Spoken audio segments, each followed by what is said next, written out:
I'm Rod Drury, I'm the CEO of Xero, and I'm talking to you today from XeroCon. It's our annual Australian conference, and we've got 1,300 people here. It's just amazing.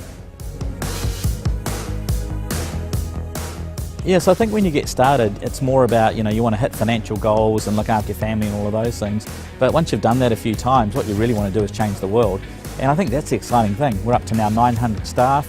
We call them Zeros, and waking up in the morning and having teams in the UK and San Francisco and New York and all that sort of family that's sort of happening, and we're all passionate about the same stuff, is really exciting.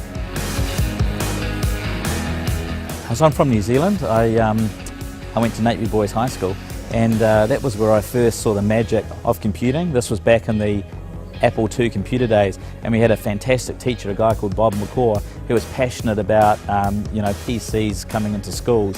And so we had, I think, 4 or 5 Macs, or Apple IIs they were there. We learned to program in BASIC, and I remember thinking, you can actually use your brain to make things, make machines that work, and I really love that. And I think that, right from 5th form at school, sort of 15 or 16 years old, that just started a passion of computing, and so far it's worked out all right. So after being turned on to computing from school, I did an accounting, and our computer papers were hidden in the accounting faculty at Victoria University in Wellington, and found out about information engineering, that you could actually draw diagrams of how businesses work and how information flows and all that sort of stuff. And then when I decided to work, went to work for Arthur Young, who are in Auckland and in Wellington, a big chartered accounting firm, but they had this information technology practice. So having done the compulsory year of audit, taught my way into the IT consulting group. Then we started a software development team inside Arthur Young and Ernst & Young through the merger, and then ended up peeling out and creating our own software company, and just got bigger and bigger and bigger. So this is my 4th or 5th business now. So one of the big issues of building a business from this part of the world, and we're from the New Zealand part of the world, which is even smaller, to get to 5 million customers, you have to then get offshore. Therefore, you need to be an export business, so you have to have the money to do that, spend weeks at a time away from your kids. It's actually really, really hard, but you have to chase these big markets. So one of my big bits of advice is most people see entrepreneurial stories of a young guy that smacks it out of the park. Great to hear those stories, but a much more repeatable process is thinking of businesses as a series of steps. So with each business you get more experience, you get more of your own capital, greater networks, you've paid back some shareholders, so you get more money the next time.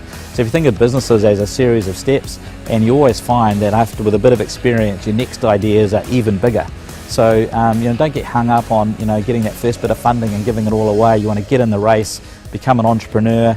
In fact, the way I get started was actually not in my own business. It was being an entrepreneur, working inside Ernst & Young, building a software development team and taking them. And that was, I still had my salary, and I was able to experiment with building a business. I know, as a manager, having people coming in with great ideas and saying, I'd really like to do this, is fantastic. We love it when that happens. So even being an internal entrepreneur is super interesting.